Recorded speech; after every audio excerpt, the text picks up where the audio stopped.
নমস্কার বন্ধুরা, তোমাদের সকলকে স্বাগত জানাচ্ছি আমাদের Tripura jobs and study information YouTube চ্যানেলে। বন্ধুরা, আজকে কিন্তু আরেকটি কিন্তু নতুন রিক্রুটমেন্ট নোটিফিকেশন নিয়ে এসেছে, যেটি কিন্তু টিপিএসসি অর্থাংশ ত্রিপুরা পাবলিক সার্ভিস কমিশনের পক্ষ থেকে। ঠিক আছে, এক্ষেত্রে কিন্তু তোমাদের কিন্তু সাধারণত কিন্তু বিভিন্ন পোস্টের ক্ষেত্রে কিন্তু বিভিন্ন ভ্যাকেন্সিতে কিন্তু তোমাদের নিয়োগ করা হচ্ছে। তাছাড়া তোমরা এক্ষেত্রে কারা কারা আবেদন করতে পারবে এবং কীভাবে আবেদন করতে পারবে এবং তোমাদের যে আবেদন করার ডেটটি সেটি কী রাখা হচ্ছে এবং লাস্ট ডেটটি কবে রাখা হয়েছে এবং তোমাদের ক্ষেত্রে এজ কী রাখা হচ্ছে। তাছাড়া তোমাদের একটি মোস্ট ইম্পর্ট্যান্ট হচ্ছে তোমাদের যে এক্ষেত্রে অ্যাপ্লিকেশন করার জন্য কত টাকা ফি লাগবে, সমস্ত কিছু কিন্তু আমাদের এই ভিডিওটির মাধ্যমে বিস্তারিত বোঝানোর চেষ্টা করছি। তো তোমরা যারা যারা চ্যানেলের মাধ্যমে নতুন এসেছো, তোমাদের কাছে একটি ছোট্ট রিকোয়েস্ট করবো যে তোমরা অবশ্যই আমাদের চ্যানেলকে সাবস্ক্রাইব করে পাশে থাকা বেল আইকনে ক্লিক করে দেবে এবং ভিডিওটি অবশ্যই তোমাদের বন্ধুবান্ধবের কাছে শেয়ার করে দেবে, যাতে আপকামিং যে সমস্ত জব সংক্রান্ত নোটিফিকেশনগুলি আসছে সেগুলো তোমাদের কাছে সবার প্রথমে যেতে পারে। তাছাড়া তোমাদের যে সমস্ত শিক্ষামূলক নোটিফিকেশনগুলো আসছে সেগুলো তোমাদের কাছে সবার প্রথমে যেতে পারে। এবং আরেকটি রিকোয়েস্ট আছে, তোমাদের মধ্যে যারা যারা আমাদের হোয়াটসঅ্যাপ গ্রুপে এখন অবধি জয়েন হওনি, তোমরা অবশ্যই আমাদের ডিসক্রিপশন বক্সে দেওয়া লিঙ্ক থেকে অবশ্যই আমাদের হোয়াটসঅ্যাপ গ্রুপে জয়েন হতে পারো। আমরা আমাদের হোয়াটসঅ্যাপ গ্রুপের মাধ্যমে বিভিন্ন রকম কিন্তু নোটিফিকেশনও কিন্তু দিয়ে থাকে। ঠিক আছে বন্ধুরা, এখানে কিন্তু সাধারণত তোমাদের কিন্তু টোটাল কিন্তু টেস্ট কিন্তু তোমাদের কিন্তু ভ্যাকেন্সি রাখা হয়েছে। এখানে তোমাদের কিন্তু পোস্টে কিন্তু প্রত্যেকটি পোস্ট ওয়াইজ কিন্তু তোমাদের কিন্তু ডিটেলস কিন্তু দেওয়া রয়েছে। যেমন কি তোমরা যারা যারা ইউআর ক্যান্ডিডেট রয়েছে তোমাদের জন্য কিন্তু টোটাল কিন্তু 12টি রাখা হয়েছে। তবে তোমাদের এক্ষেত্রে ওমেন ক্যান্ডিডেট যারা রয়েছে তোমাদের কিন্তু 30% কিন্তু রিজার্ভেশন রয়েছে। তো রিজার্ভেশন ক্ষেত্রে তোমাদের কিন্তু 4টি কিন্তু এক্ষেত্রে ইউআরের জন্য রাখা হয়েছে এবং এসটিদের জন্য 7টি, যার মধ্যে কিন্তু রিজার্ভেশন রাখা হয়েছে 2টি।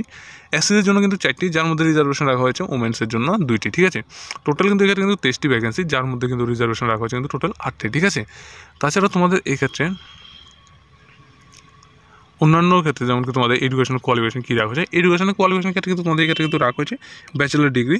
তবে তোমাদের অবশ্যই কিন্তু কম্পিউটার অ্যাপ্লিকেশন বা কম্পিউটার সায়েন্স নিয়ে কিন্তু তোমার অবশ্যই কিন্তু ব্যাচেলার ডিগ্রি হতো। ঠিক আছে, তাছাড়া তোমাদের অবশ্যই কিন্তু 1 ইয়ারের ডিপ্লোমা কোর্স অফ কম্পিউটার অবশ্যই কিন্তু থাকতে হবে। ঠিক আছে, তাছাড়া তোমাদের এক্ষেত্রে কিন্তু একটি কোয়ালিফিকেশন থাকতে হবে, সেটি হচ্ছে কিন্তু তোমাদের অবশ্যই কিন্তু নলেজ। ঠিক আছে, তো তোমাদের মধ্যে যারা যারা বেঙ্গলি এবং ককবরকের মধ্যে খুবই দক্ষ রয়েছে, তো তোমরাও কিন্তু এক্ষেত্রে কিন্তু অবশ্যই অ্যাপ্লাই করবে। তো আশা করি তোমরা যারা যারা ত্রিপুরা ক্যান্ডিডেট রয়েছে তোমাদের মধ্যে অনেকেরই বেঙ্গলি এবং ককবরকের মধ্যে অভ্যস্ত। ঠিক আছে, তবে এক্ষেত্রে কিন্তু আবেদন করার জন্য কিন্তু মোস্ট ওয়ান কিন্তু তোমাদের অবশ্যই কিন্তু পিআরটিসি অবশ্যই থাকতে হবে। ঠিক আছে, এরপর তোমাদের এক্ষেত্রে এজের ক্ষেত্রে কী বলা হচ্ছে, তোমাদের অবশ্যই কিন্তু 21 থেকে 40 ইয়ার কিন্তু রাখা হয়েছে তোমাদের এজের ক্ষেত্রে। তো তোমাদের মধ্যে যারা যারা 21 থেকে 40 ইয়ারের মধ্যে রয়েছে তোমরা কিন্তু এক্ষেত্রে আবেদন করতে পারবে এবং তোমাদের এক্ষেত্রে কিন্তু প্রত্যেকটি ক্যাটাগরি রিল্যাক্সেশন রয়েছে। যেমন এসটিএসসিদের জন্য 5 ইয়ারের, ওবিসিদের জন্য 3 ইয়ারের, কিন্তু এক্ষেত্রে কিন্তু গভর্নমেন্ট রুলস অনুযায়ী কিন্তু তোমাদের এক্ষেত্রে কিন্তু রাখা হয়েছে। সিলেকশন প্রসেস কী রাখা হয়েছে আইটেম 1 এবং আইটেম 2 ক্ষেত্রে।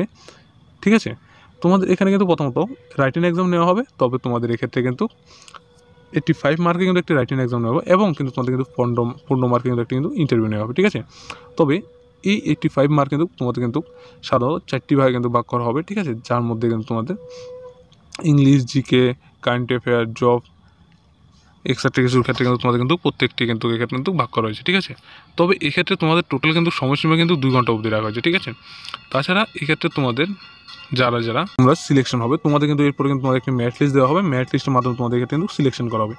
এরপরে তোমরা এক্ষেত্রে যদি কেউ যদি সিলেবাস সম্পর্কে কিন্তু আর কিছু যদি বিস্তারিত জানতে ইচ্ছুক হও, তাদের যে অফিসিয়াল ওয়েবসাইট tpsc.tripura.gov.in ওইখানে কিন্তু ভিজিট করার পর তোমরা অবশ্যই কিন্তু দেখতে পারো। ঠিক আছে, এরপরে বলা হয়েছে তোমাদের অনলাইনে অ্যাপ্লিকেশন করার যে লাস্ট ডেটটি সেটি কিন্তু 26শে ফেব্রুয়ারি 2024 পর্যন্ত রাখা হয়েছে। তবে অনলাইনে অ্যাপ্লিকেশন করার যে ডেটটি শুরু হবে সেটি কিন্তু 25/1/2024 থেকে শুরু হবে। অর্থাৎ তোমাদের কিন্তু জানুয়ারি 25 তারিখ থেকে কিন্তু এক্ষেত্রে কিন্তু আবেদনটি কিন্তু শুরু হচ্ছে। ঠিক আছে, তাছাড়া তোমাদের এক্ষেত্রে যে অ্যাপ্লিকেশন ফি সেক্ষেত্রে কিন্তু তোমরা যারা যারা জেনারেল ক্যান্ডিডেট রয়েছে তোমাদের জন্য 200 টাকা এবং ST SC BPL card holder যারা রয়েছে তোমাদের জন্য কিন্তু এক্ষেত্রে কিন্তু 150 টাকা কিন্তু তোমাদের এক্ষেত্রে কিন্তু অ্যাপ্লিকেশন ফি রাখছে। ঠিক আছে, তবে এক্ষেত্রে কিন্তু তারা কিন্তু আরও একটি বলে দিয়েছে, তোমরা যে অ্যাপ্লিকেশন ফিটি দেবে সেটি কিন্তু তোমাদের কিন্তু পুনরায় কিন্তু রিফান্ডেবল কিন্তু করা হবে না। ঠিক আছে, তো আশা করি তোমরা সমস্ত কিছু কিন্তু বুঝতে পেরেছো।